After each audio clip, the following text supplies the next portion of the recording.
E se um professor ameaça? Queres apanhar? Olá, Eduardo, boa tarde.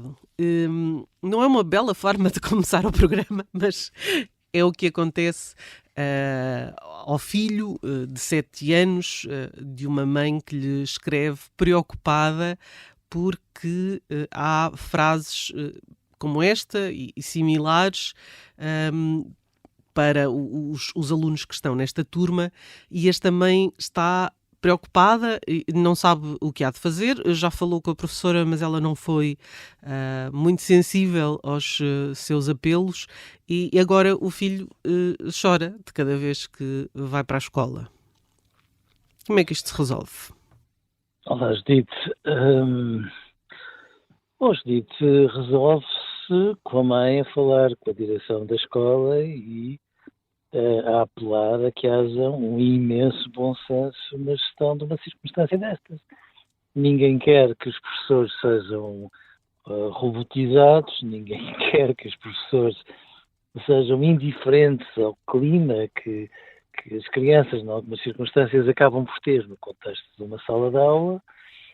Mas, obviamente, que os professores têm que ter uma margem significativa de equilíbrio para que este tipo de ameaça, de sanção física, nem sequer ser preferida, porque, de outra forma, o que é que isto supõe? Que o professor perdeu completamente a mão na turma, porque a turma, porventura, pode ter sido mal construída, o professor pode não ter os recursos indispensáveis, o que seja. O que não pode acontecer é que, a pretexto de uma atitude menos razoável, mais agitada, porventura, enfim, um bocadinho mais perturbadora do equilíbrio de uma turma, de repente o professor reponha tudo aquilo que é indispensável em termos de silêncio, bom comportamento e tudo mais, por parte dos alunos, ameaçando-os com uma palmada. Se o professor é em causa não foi sensível ao apelo da mãe, bom, a mãe tem que subir ao próximo degrau, e o próximo degrau é a direção da escola, e a direção da escola tem que perceber que nós, ao confiarmos os nossos filhos agora numa escola, presumimos que eles estão guardados, estão em segurança, estão bem cuidados e não estão bem cuidados seguramente, independentemente do comportamento das crianças, porque isso depois é outro departamento que tem que se esclarecer quando é preciso esclarecer, mas o que não é razoável é que partamos do pressuposto que eles estão bem cuidados quando, de facto, um professor utiliza, regra geral, este tipo de ameaça de castigo físico como forma de intimidação para que eles estejam quietos, calados e, de preferência, supostamente atentos. Enfim, esta professora já interagiu com esta mãe, a mãe explicou-lhe que a criança chora porque não quer ir para a escola, e a professora responde-lhe sim, ele porta-se mal todos os dias e, portanto, fica de castigo todos os dias, é normal que não queira vir, quem devia chorar era eu pela turma que tenho. Isto é sinal, de facto, de que a situação está num ponto em que dificilmente é possível chamar a professora à razão. Diz que, de facto, grita muito com os alunos, mas que os alunos se portam muito mal. Tem 23 crianças de 7 anos numa sala de aula. Há aqui, de certeza, uma dificuldade de comunicação que... Porque esta Não, também eu pergunta acho o que é que deve fazer. E, Mas portanto... eu acho que há muito mais do que uma dificuldade de comunicação. Já conversámos, aliás, várias vezes acerca disso, Tito, da forma como muitas vezes se constituem as turmas nas escolas.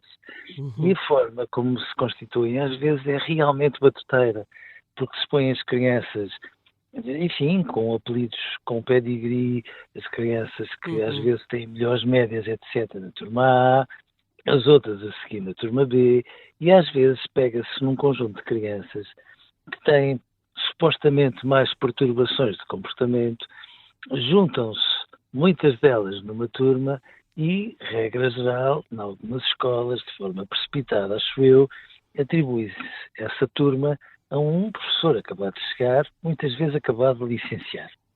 E, portanto, eu percebo que um professor, nessas circunstâncias, possa não ter todos os recursos indispensáveis que a sabedoria que resulta da experiência docente acaba por lhe trazer ou acabará por lhe trazer. Não é argumento 23 alunos. Não é argumento. Não pode ser argumento. Porque é evidente que é suposto que o professor, eu não estou a dizer que não seja uma tarefa muitas vezes hercúlea. É. Mas também é suposto que o professor, independentemente dos 23 meninos e meninas terem ritmos de aprendizagem diferentes e tudo mais que a singularidade de uma criança lhes traz, é suposto que um professor os cative, os traga para a aprendizagem e tudo mais. Vamos admitir também, porque também acontece, que há crianças que por variadíssimos aspectos, algumas porque não estão tão bem quanto todos desejaríamos, outras porque eventualmente estão muito habituadas a fazer em casa tudo aquilo que imaginam que podem fazer e depois na escola, ao levar esse tipo de comportamentos, põem a cabeça de um professor no rebuliço. Também há crianças de facto muito difíceis. Agora, evidentemente que um argumento de uma professora não pode ser esse, ou seja, a mãe, a professora tem um problema grave em mãos e parece-me que chegados aqui com o argumento que a professora terá trazido até à mãe.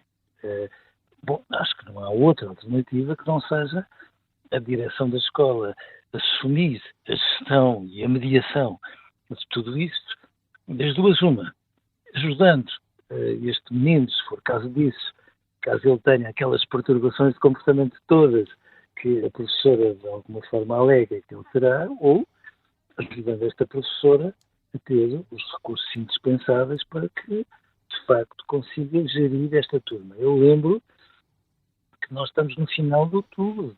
No final de outubro, bom, isto já está tão inflamado a este ponto, imagino que pode ser uma relação destas prolongada até o início de junho, é um inferno. E, portanto, eu percebo que a professora não queira ir à escola, se for o caso, e percebo que esta criança queira fugir da escola. Mas fico muito preocupado pela professora e por este menino, porque é óbvio, num contexto destes, bom, está cada um no seu inferno privado e se não se atalhar muito rapidamente para ajudar um e outro, por mais que uma professora não possa ter esse tipo de desabafos, que fique claro, nós temos uma dor de cabeça imensa. E eu não me canso de chamar a atenção de um prognóstico. É que se nós permitimos que os nossos filhos vivam debaixo de um certo braseiro, de um clima que de alguma forma não é ameno para que eles aprendam, nós com um ano letivo assim podemos comprometer a escolaridade de uma criança e, portanto, temos que ter muito cuidado e sermos muito rápidos, mas muito sensatos também a gerir uma situação destas. Este também dá ainda duas guias de leitura interessantes. Uma é: nem todos os pais concordam, portanto há pais que concordam que este comportamento da professora se justifica, por um lado. Por outro, esta mãe diz que passou a vida, estes 7 anos, a ensinar a compaixão, a empatia, o respeito pelo outro a esta criança e que agora tem uma figura de referência a mostrar comportamentos e atitudes completamente contrários, de que, enfim, se as coisas se podem resolver com um sopapo. E portanto, está também aqui numa situação difícil, não é? Está, mas repare, é muito preocupante, mas muito preocupante, que num contexto deste haja pais que, percebendo que isto se passa realmente assim, condescendam, porque fazem lembrar os pais de antigamente, quando entregavam os filhos à escola e diziam de forma explícita: olhe, se precisar de dar 2 tabefes, faça favor, está à vontade.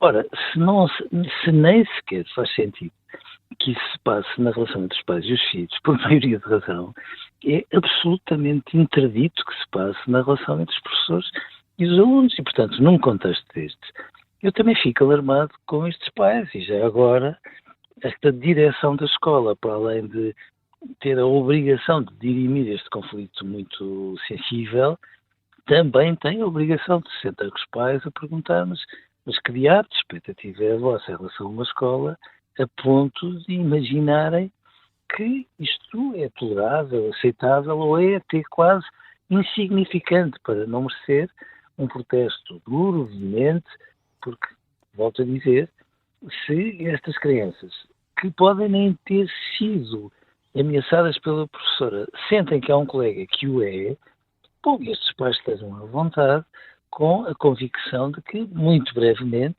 qualquer um dos seus filhos começa a chorar, que não quer ir para a escola porque tem medo. Ora, a escola não é um sítio onde se ensina o medo, porque não há ninguém que aprenda seja o que for, educação, conhecimentos dos mais variados, convivência, seja o que for, numa atmosfera de medo muito mais protagonizada por um adulto em relação à criança.